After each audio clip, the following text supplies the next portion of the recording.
Namo Namaha. Ajam nirvikalpam nirakaram ekam niranandam anandam advaita punam param nirgunam nirvishesham niriham parabrahma rupam ganesham bhajema parabrahma rupam ganesham bhajema. Shri Gurubhyo Namaha. Welcome to the 80th session of Bhagavad Gita verse by verse. Today our team will be covering the 11th chapter Vishvarupa Darshana Yoga from verses 11 to verses 15 with key insights by Dr. Hegde. But first I will be giving the recap of the last session covering verses 11.6 to 11.10. We are in the Madhyama Shatkam where Krishna brings out the Ishvara Swarupam, moving from just wonderments in the world as Ishvara. In chapter 10, Krishna comes to everything is in me in chapter 11. Vishvarupa Ishvara Darshana is recognizing the Lord as the very universe itself. Now, do you see a pot? Can you see the clay? The clay is what the pot is made of. Do we need a different pair of eyes to see the clay? No, we don't need a special or different eye to see the clay in the pot or to smell the fragrance in a rose. Nor do we need separate eyes to see the ink in the words. In a way, we don't need to see a special eye to see the Ishvara in the world. While the pot takes center stage, we lose sight of the material the world is made of. There is no world apart from God. Vishvarupa Darshana and Ishvara Darshanam are not two separate phenomena, but only a subtle and refined mind exposed to scriptural teaching will recognize this, and this is Divya Chakshu. Arjuna tells Krishna, I don't understand. I understand this, but I don't get the impact of Vishvarupa Darshana. So Swamiji asked, what do you think is missing? It is because of the impurities of the mind, lack of chitta shuddhi. What we need is the reduction of ahamkara and mamakara, the me and mine bhavana, our obsessions with our likes and dislikes, raga and dvesha. And this can happen only by our sadhanas. We do the karma yoga, upasana yoga, and jnana yoga with total devotion. In the case of Arjuna, Krishna complies with Arjuna's request and awards Arjuna a temporary Divya Chakshu. It's like an external dialysis machine, a temporary prepared mind, which he gives Arjuna the ability to see the Lord in and through the world. Coming to the verses. In verse 6, Krishna now starts to describe what Arjuna will be able to see. He says, O Bharata, you will see the Adityas, the Vasus, the Rudra, Marutas, the Ashwini, and many other wonders which you have not seen before. Now, since Arjuna was awarded this vision by the grace of Krishna, it came with certain siddhis and powers. Arjuna could therefore see the higher lokas and into the future. He could transcend time and space. But we may not get these siddhis through our sadhanas. But Swamiji says these special siddhis are not a requirement for liberation. When we worship these devtas as a natural phenomena, they represent, we too can learn to see these devtas everywhere in every situation, and not just in the temple or during meditation. When we respect and are mindful of our 10 sense organs and mind, we are acknowledging the 11 Rudras. Every day when I wake up and acknowledge the sun and the earth, we see the Vasus. This divinity cannot be physically seen, but rather appreciated by the mind, by the one who has devotion. Then even the sufferings in life, we may see as the Vishvarupa Ishvara. We can look at it as a form of tapas, helping to remember the Lord. Also possible only if we don't have strong attachments. We learn to accept, to let go, Stop tagging good, bad, like, hate. Now going to verse 7, Krishna says, "O Arjuna, I have thrown open everything. See here and now, Adya. In one go, ekastam, he says, in my body, the entire universe with the movable and immovable placed together, and also anything else that you desire to see," he says. The words chara and acharam, movable and unmovable, is designed to appreciate that God manifests itself as contradictory entities. It also helps us to perceive the Sat and the Chit aspect of the Lord. We must now recognize Krishna is referring to the entire universe, the whole space as his body. The whole world is me, Jagat Kritsnam. In verse 8, Krishna says, "However, you cannot see me with this physical eye of yours. I shall give you a divine eye to see my divine powers." Yoga Aishwaryam. We discussed this before. The Lord as the world is already there all the time, right in front of us as Vishwa. But the problem is, because of oversight, we miss the clay behind the pot. Because of the defect in our mind, we miss the omnipresence of Ishvara. Krishna says, "I will give you a temporary prepared mind," and he calls it Divya Chakshu. And with that, you may see my Aishwarya, my glory as Maya Shakti. Verse 9, Sanjay takes over. He too has been blessed by Vyasacharya with the Divya Chakshu and is reporting the scene to the blind king in his courtroom. Now, Lord Krishna is blessing Arjuna with the divine vision. Krishna reveals himself in his greatest glory, the universe. Sanjaya gives the description of this Vishvarupam. Sanjaya addresses Krishna as Hari and Maha Yogeshwara in this verse. Rightfully so, because Krishna is remover of obstacles. Being all-powerful, omnipotent, he transferred the siddhi to Arjuna.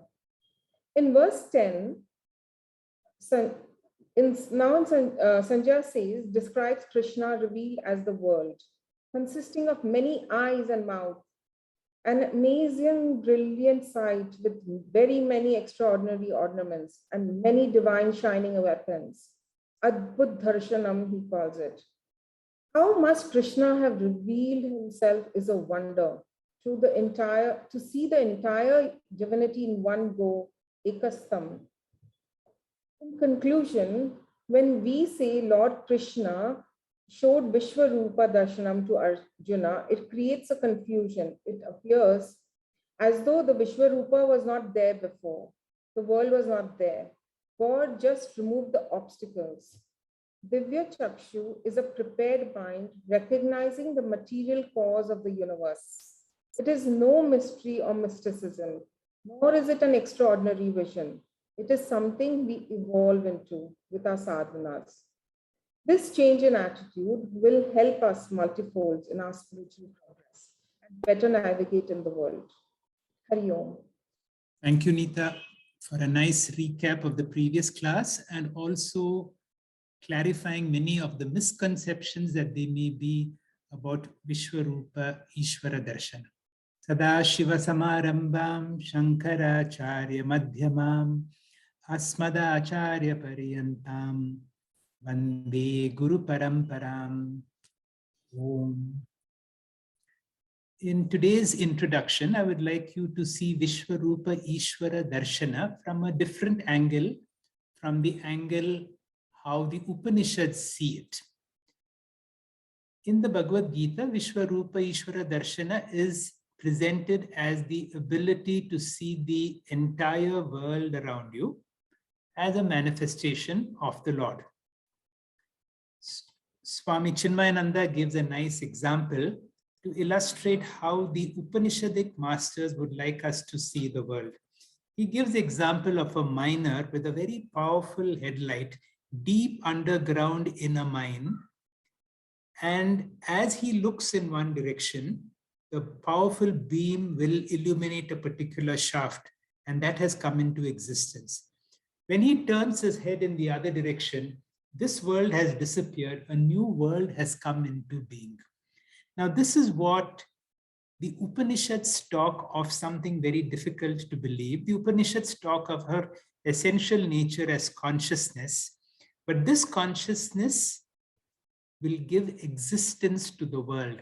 Difficult to understand, but let us see, we will go very step by step to see what the Upanishads talk of Vishvarupa is none other than the existent world. And the technical term for this is called Sat, or that which is there all the time. In the Upanishads, God is referred to as Brahman. And a nice Upanishadic verse is from the Isha Vasya Upanishads, which says, Isha Vasyam idam sarvam yat kinchit jagatyam jagat. The essence of this entire universe that you see is Isha, or the Lord, or something which is existent. Let us try to understand what is this existent. Now look at the world around you, and you will see, even in the room that you are seated, you will see there is a book, there is a fan, there is a wall, there is a man, there is space. And let us try to understand, what do you mean by this is? What do you mean by something that is existent? Now, this topic requires intellectual acclimatization, just like when you go into high altitudes, unless you are there in that place for some time, unless the body acclimatizes. So this topic of existence takes some time to acclimatize.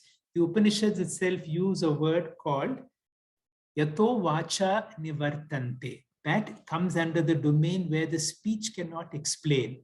Aprapya manasa saha. The mind also will go there and come back. The mind cannot be able to infer what is this Sat. However, our teachers, Swami Paramatmanandaji says, it may not make sense initially, but it is worth persisting on it, because this is what gives us liberation. And if you want Parama Purushartha, it is worth doing an attempt, what we call as 3-person listening. What is 2-person listening is I'm speaking and you are listening. 3-person listening, and I'm sure that's what some of you are doing. Keep a notepad before you. Listen as if you have to teach this to somebody. If this is a topic that you have to clarify to somebody, then the way you will absorb these points, the way that you will listen very intently so that you understand and you will be able to explain. Fortunately, these programs are recorded. It is possible for you to go through these slides once again, and so that your ability to explain to somebody becomes very clear. We are extremely fortunate to have Swami Paramatmanandaji, who is none other than Sakshat Dakshinamurti. He himself has said it is only a Dakshinamurti who will be able to clarify these very subtle understanding. In fact, Brahman as consciousness we all understand, but to see Brahman as existence, that each of us give existence to the world, becomes very difficult to comprehend, very difficult to understand. But Swamiji takes us in a very stepwise manner, and let us go, and I will handhold you through these steps. Now look at these descriptions. There is a tall tree, or when you say there is a fat man, that means there is an adjective tall, which is describing the tree, which is a noun. And in the second example, the noun is man, who is described by an adjective called fat. So adjectives are describing properties, nouns describing substance. Now, sometimes it changes. For example, when I say golden bangle, the adjective is describing the substance out of which the bangle is made. When I say wooden chair, the adjective wooden is describing the substance the chair is made out of. Which means we will now come to the next conclusion. An adjective can either reveal a property or a substance. So too, a noun can either reveal a property or a substance. I hope it is not confusing. Now I will recap. Adjective revealing property is tall. Adjective revealing the substance is golden or wooden. Clear? Noun revealing the substance, example, tree. Noun revealing a property, which is bangle. With this in mind, let's come back to the room where you see a book, a fan, a wall, a man, space. You say there is a book. When you say something is there, is that something is it a description of the book to say the book is existent? Or are we talking about the reality of that book? Now, when you say something is existent, it means because of that, I'm able to see. Now, for instance, can you see a horn in my head? The answer is no, because it is not existence.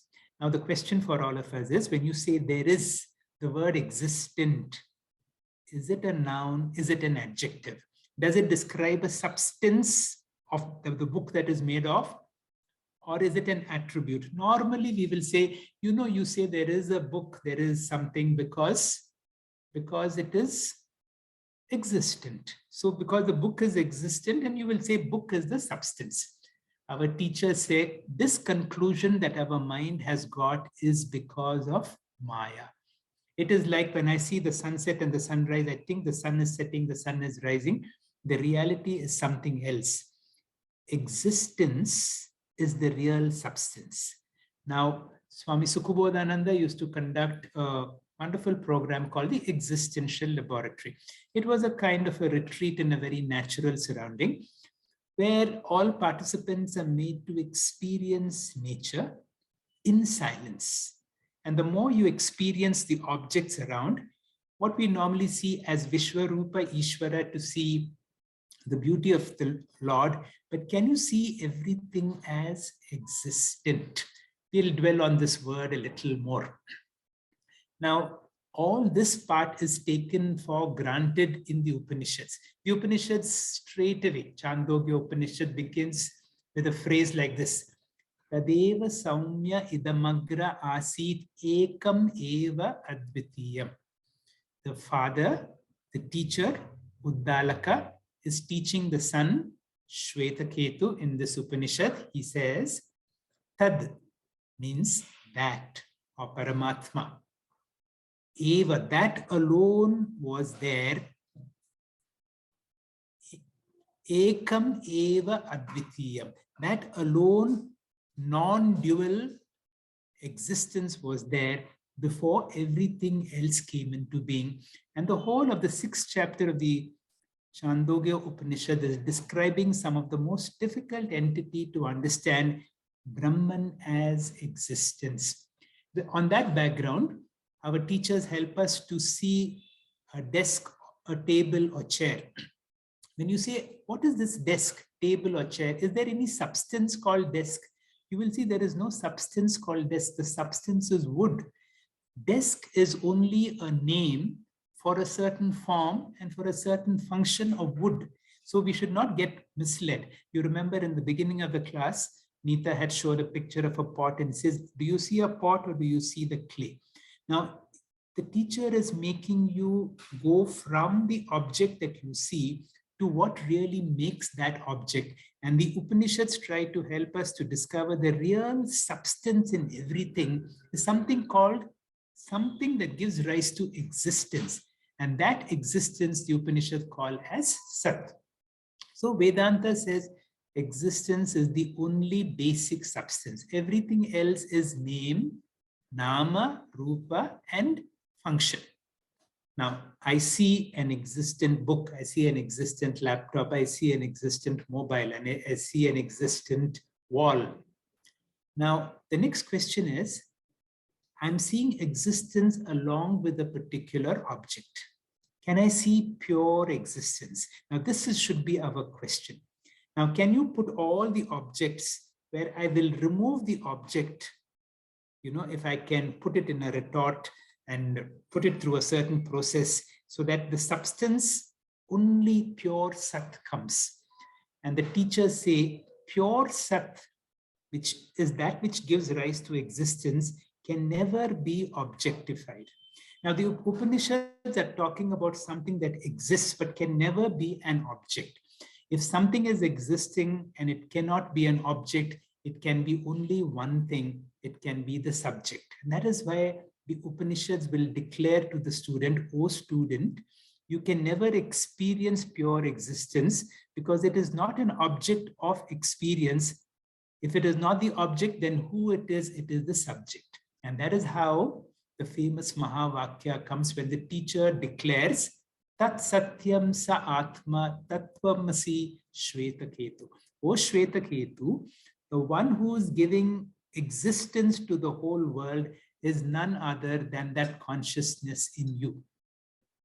That means the witnessing consciousness in me has now manifested as the existence around. Now we all say, "I am." I represents consciousness, am represents existence. So when you say "I am," that refers to our true nature. Bhagavan Ramana in the Upadesha Sara has made this very famous, repeatedly quoted verse, worth remembering, worth understanding. Sattva basika chit pave itara sattaya hi chit chittaya hi aham. Where is that sat? Where is that existence separate from consciousness? And Bhagavan says that sat and chit is my true nature. My true nature, we experience purnatvam, we experience fulfillment when we are fast asleep, because at that time, sat and chit have come together. The moment I wake up, that means the mind comes in between. The mind brings about a pseudo separation of the world around me as sat, which is existent, and consciousness here. As long as there is a separation between existence outside of me and consciousness here within me, there is always a duality, there is always a problem. Given in the example of Vishayananda, for a sweet lover, sweet is the existence outside. I am here as consciousness, and as long as there is a separation, there is a desire, there is a need. The moment the sweet is put in the mouth and the person closes his eyes, when existence and consciousness have come together, temporarily from the field of Vishayananda, a person experiences temporarily Purnatvam, and that is what we are doing all the time. But in Vedantic vision, we understand now, Isha Vasyam Idam Sarvam. The whole world is none other than Isha. And that Isha is none other than the consciousness existence within me. And that is the attitudinal change that we need to bring in, that the world is not apart from me. The world is an extension of me. And this understanding itself is enough to move from samsara to moksha. This helps us to make that Upanishadic declaration, "My eva sakalam jatam, my sarvam pratishtitam, my sarvam layam yati, tad brahmadvayam asmayam." Now, this understanding, as I said, requires acclimatization. I will go through slowly. I will repeat this in future classes. I want you to be able to share this with others. It will take some time, but one day it will reveal its understanding to you. With this background, let us listen to Rupa, who will explain verses 11 and 12 to us. Over to you, Dr. Rupa. Verse 11 and verse 12 of chapter 11. We'll chant the verse together. The verse goes like this. Divya Malyambaradaram Divya Gandhanulepanam Sarvascharyamayam Devam Anantam Vishvatomukam.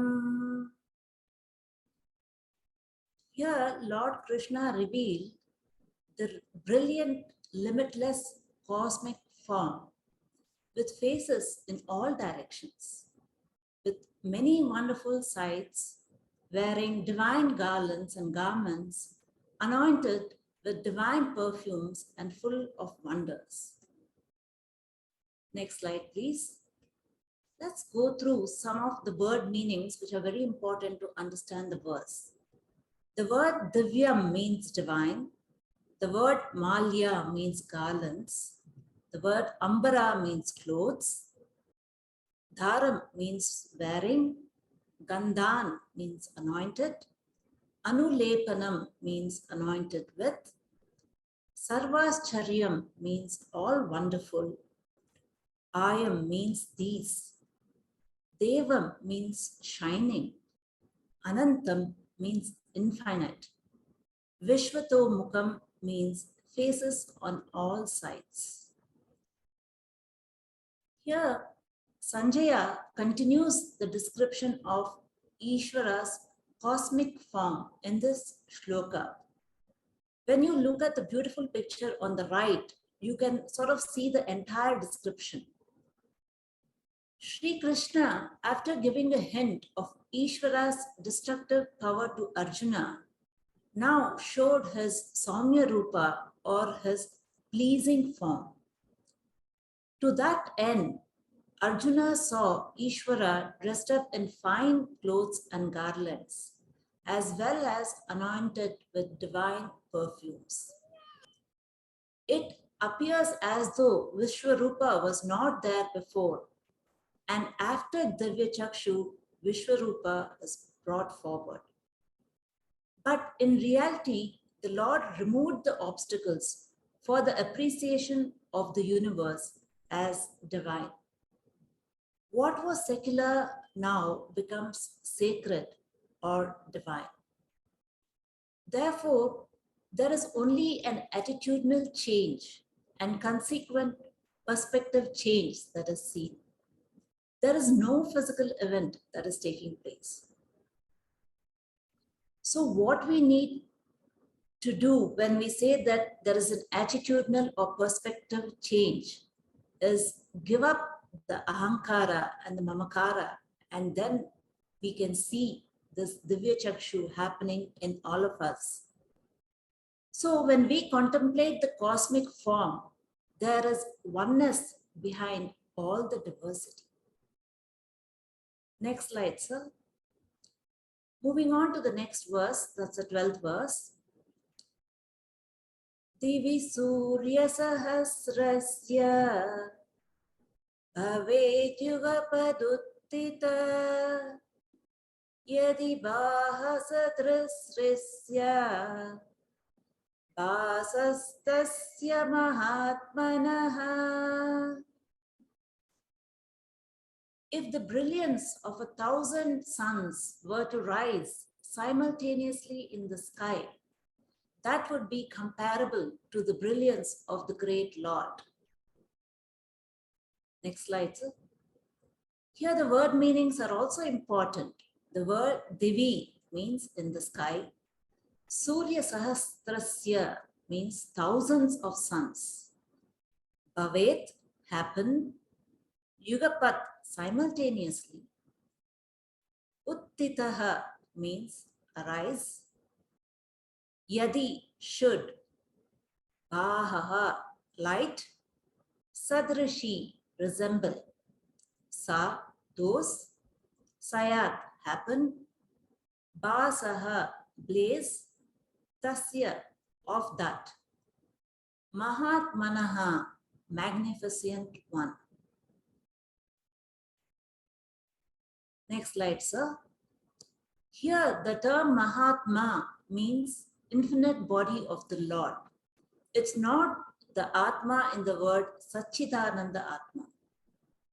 In this verse, Sanjaya compares the level of the cosmic form of brightness to the radiance emitted by an infinite number of suns rising at the same time. If you look at the figure on the left, you see the single sun, which we have all seen, the rising sun. Sometimes it is so bright that we can't even glare at the sun for more than a minute. But when you can imagine this is being compared to thousands of suns arising at the same time, can we ever imagine that brightness of light that can be emitted? So here is the comparison that Sanjaya is trying to compare. And in Brihadaranyaka Upanishad, a phrase called effulgent infinite being is used to describe the eternal essence. This is the source of the radiance. We never get to see it because it is covered by the material world. But in this case, Lord Krishna enabled Arjuna to see the infinite light and radiance of the eternal essence in its most pristine form. Hari Om. Thank you. Thank you, Dr. Rupa. That was a clear explanation of two important verses where the brilliance of Vyasacharya through the words of Sanjaya. Now, Sanjaya is trying to describe to the blind king. Now, Sanjaya also has got this Divya Chakshu. He is able to see what Arjuna is able to see. Arjuna is spellbound with whatever he has seen. He is not able to speak. And on behalf of Arjuna, Vyasacharya is giving us the whole picture that in the body of the Lord, imagine that brilliance. If 1,000 suns were to rise Yugapat simultaneously, and that is the description that the blind king, and in a way to remove our blindness and to be able to see the whole world as divine. The next verse 13 will be explained to us by Mamta. Over to you, Mamta. Shri Gurubhyo Namah.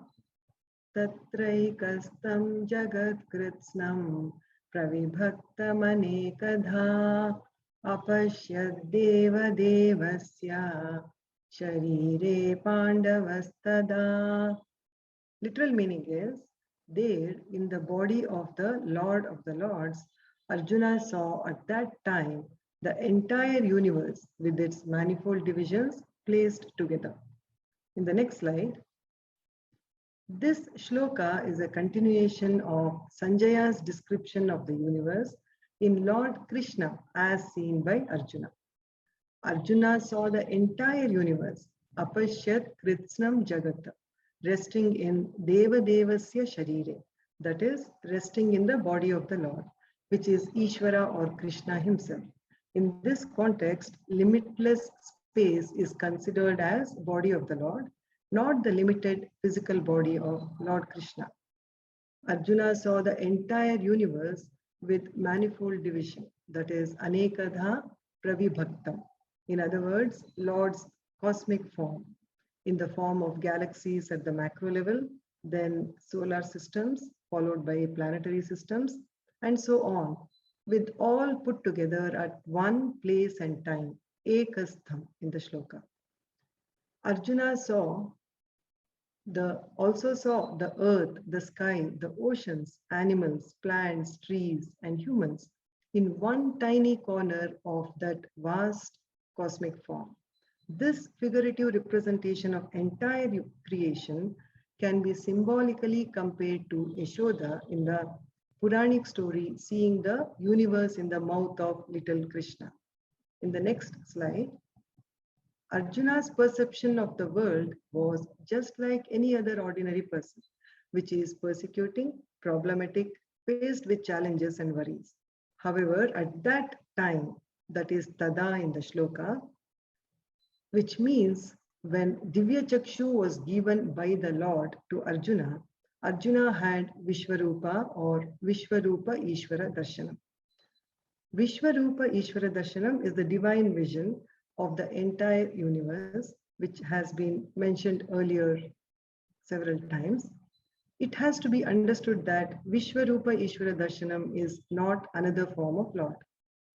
It is the ability to change the perception of seeing ordinary universe with names and forms that offers pleasant and unpleasant experiences as divine wonder of the Lord.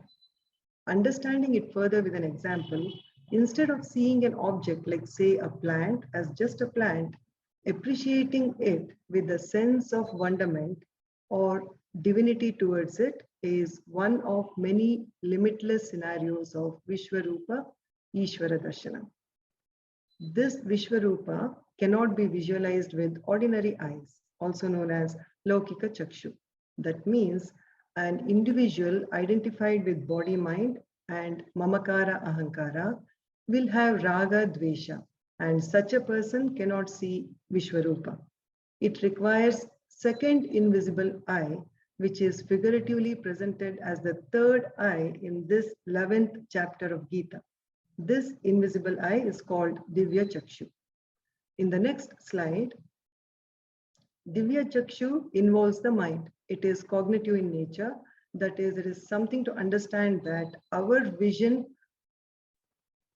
of Lord with form has to expand to the Lord as the universe. Two factors are involved in the Divya Chakshu that result in change in attitude in the way we perceive the world. Sharp intellect to understand that Lord alone manifests as the universe and assimilating this teaching. And purified mind, in other words, a mind free from raga, dvesha, kama, krodha, ahankara, mamakara, that is ego or attachment. Lord Krishna temporarily blessed Arjuna with Divya Chakshu so that Arjuna could get divine experience of the world.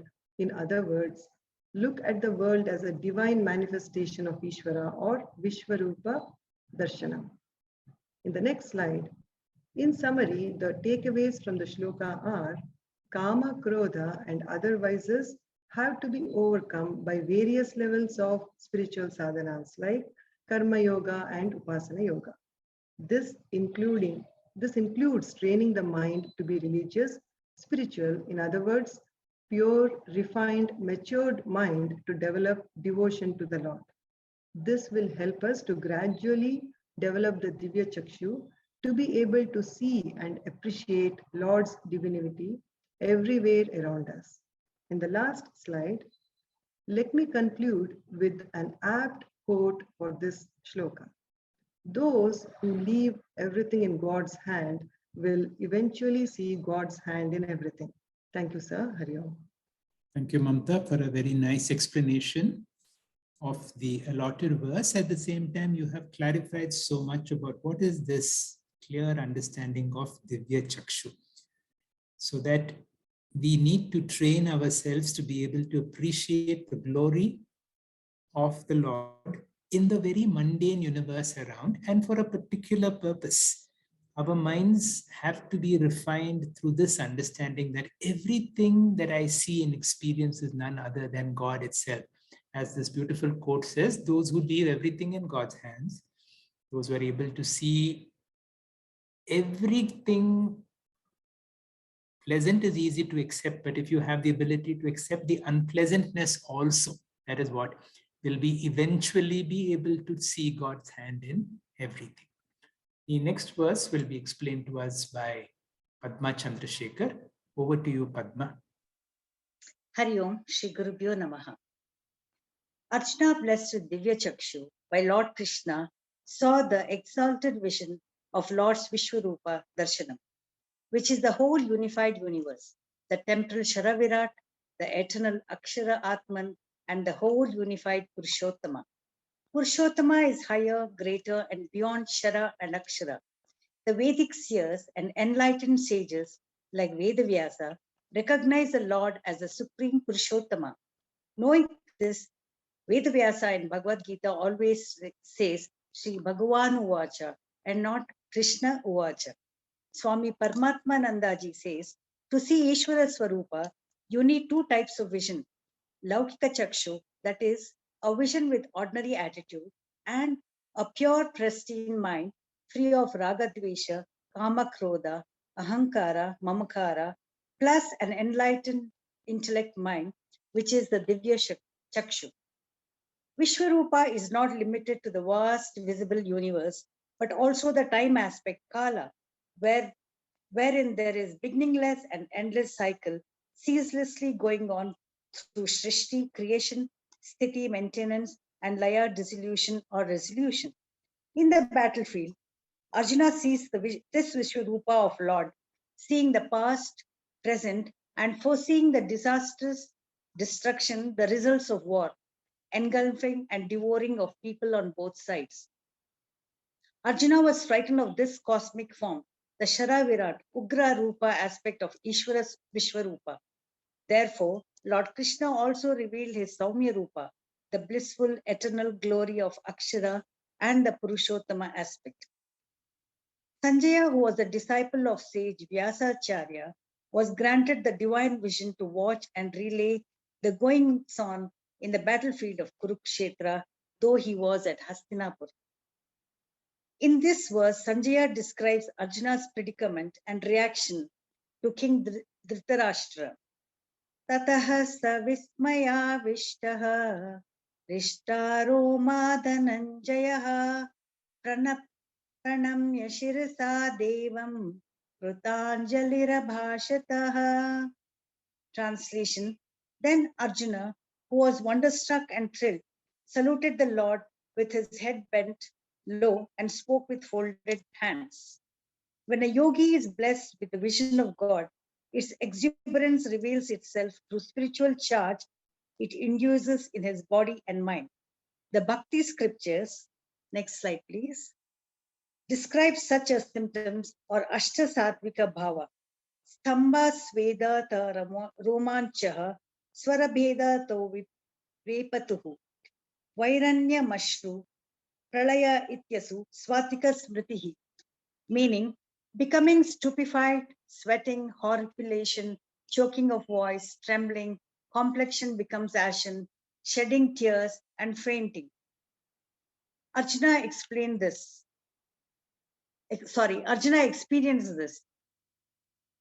Sanjaya says, Vishmaya avishtaha rishtaroma dhananjaya.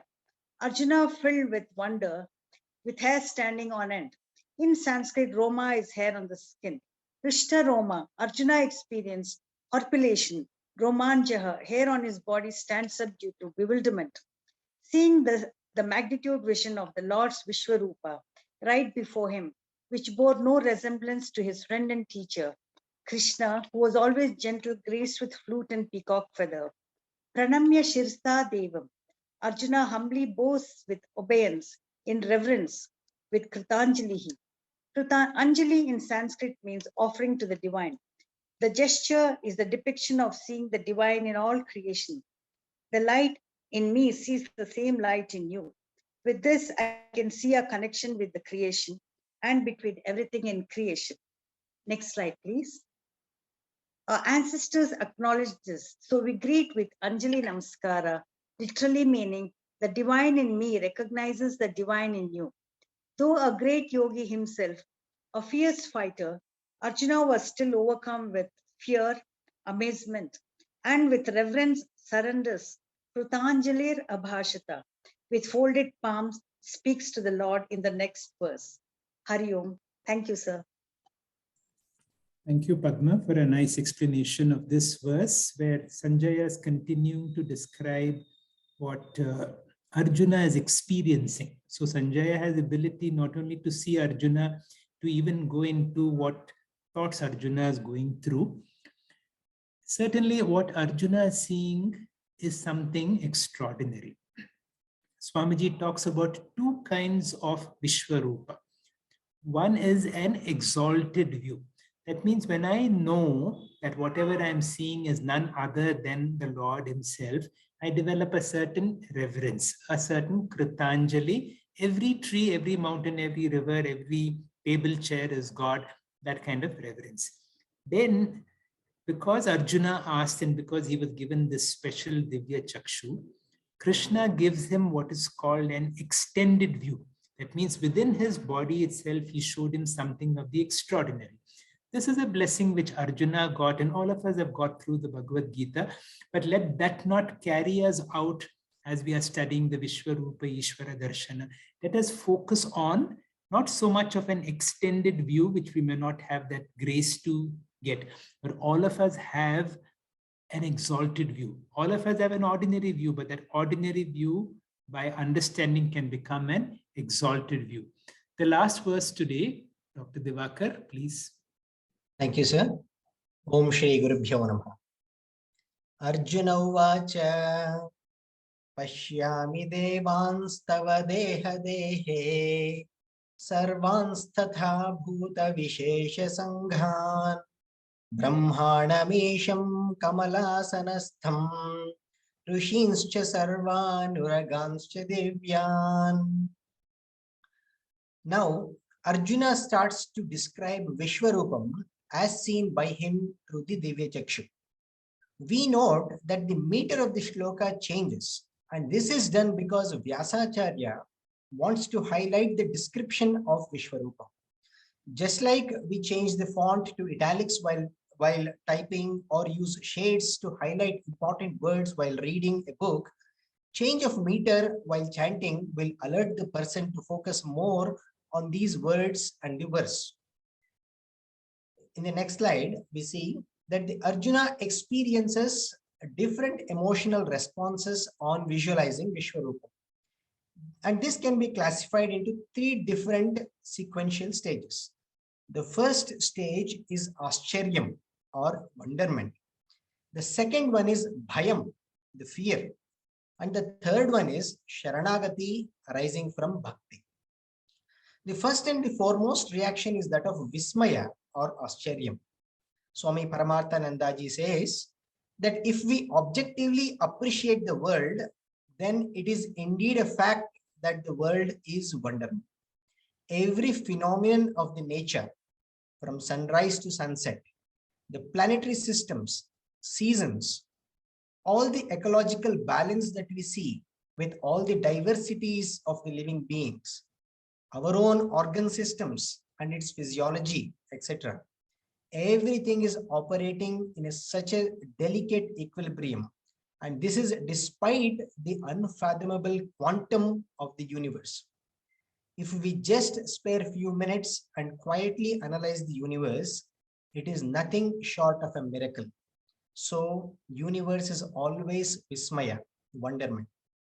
But if we see the world from a subjective view or a private view, which Shastras call as Jiva Drishti, then the world is a misery, especially if things don't go according to what we want.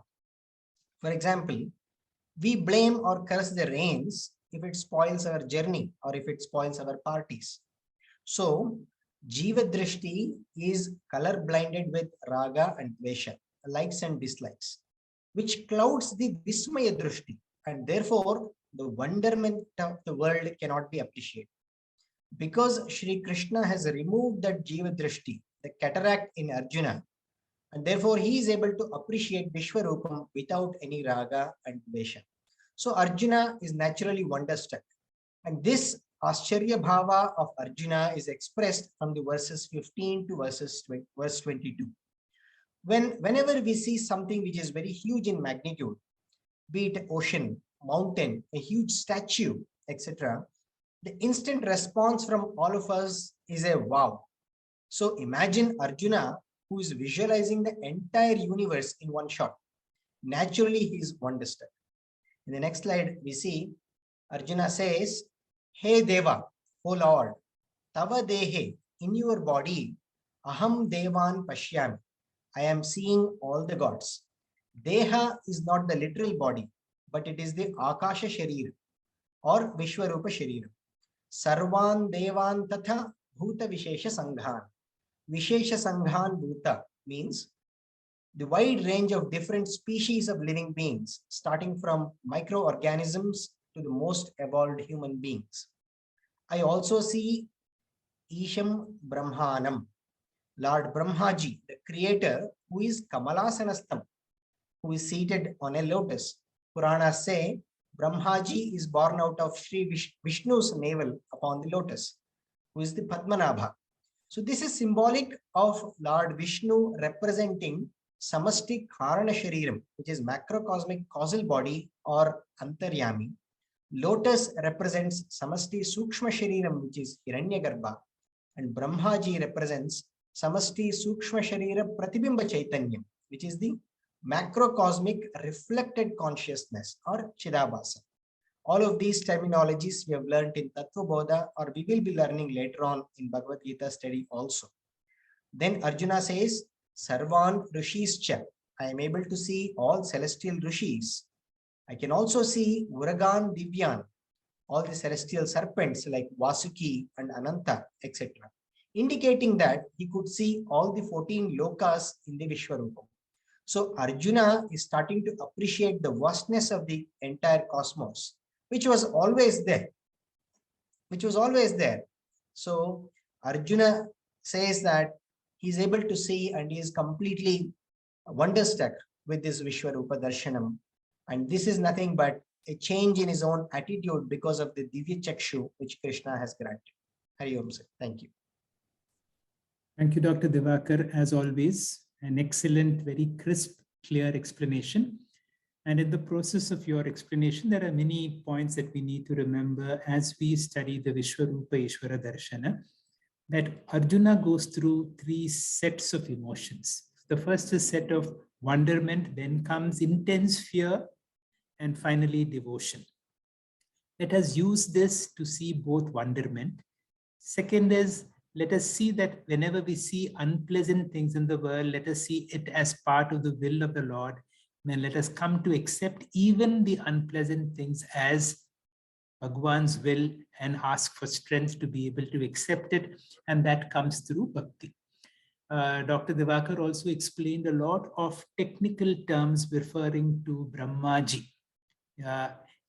Each of these terms, who is Vishnu, who is Ishvara, who is Maya, what is Hiranyagarbha? Now, these are some of the 3 terms that one needs to be very clear, because from Brahman comes Brahman and Maya comes Ishvara. From Ishvara, we have the firstborn Hiranyagarbha or Brahmaji. So with these particular terms, we need to be very clear. We'll conclude today's class by the chanting of these verses by Ishita. Our next class will be a continuation of another 5 verses on the same chapter. Ishita, please. Yes, sir. Om Shri Guru Pyo Namaha Divyamalyambaradharam Divyagandhanulepanam Sarvacharyamayam Devam Anantam Vishvatomukam Divi Surya Sahasrasya Bhavedyugapaduttita Yadi Vasadrushi Sasyat Vasastasya Mahatmanaha Tatraikristan Jagat Pritsam Pravibhaktamanekada Apashyateva Devasya Sharire Pandavastada ततत्सविस्मयाविष्टः हृष्टरोमा धनञ्जयः प्रणम्य शिरसा देवं कृताञ्जलिरभाषत अर्जुन उवाच पश्यामि देवां तव देवदेहे सर्वांस्तथा भूतविशेषसङ्घां ब्रह्माणमीशं कमलासनस्थं ऋषींश्च सर्वान् उरगांश्च दिव्यान् हरि ओम् श्रीगुरुभ्यो नमः हरि ओम्. Dhanyavadya Ishita, very melodious. Our sincere gratitude to Team Param Vedanta, Dr. Hegde and all the listeners. This is an amazing chapter, and the importance of making our mind more subtler is shown here. We're moving from Jiva Shrishti to Vismaya Shrishti. Cannot help but acknowledging Dr. Hegde's keynotes, which help us to just not make the first jump to understand that there is no difference between the world and Ishvara, but it also helped us to take the second jump, that is to show that existence consciousness is nothing but me, the subject, and the world is nothing but an extension of me. Bringing the triangular format Jagat, Jiva, Ishvara to one Advaita. Thank you so much. There is so much reflection to be done, and we know this will take time. The importance of sadhanas and swadhyaya cannot be stressed enough. Our next session is on Monday, 14th February at 6:45 p.m. Indian Standard Time. Om Purnamadah Purnamidam Purnat Purnam Idachyate Purnasya Purnamadaya Purnamevavashishyate. Om Shanti Shanti Shanti. Hari Om. Dhanyavad, Namo Namaha.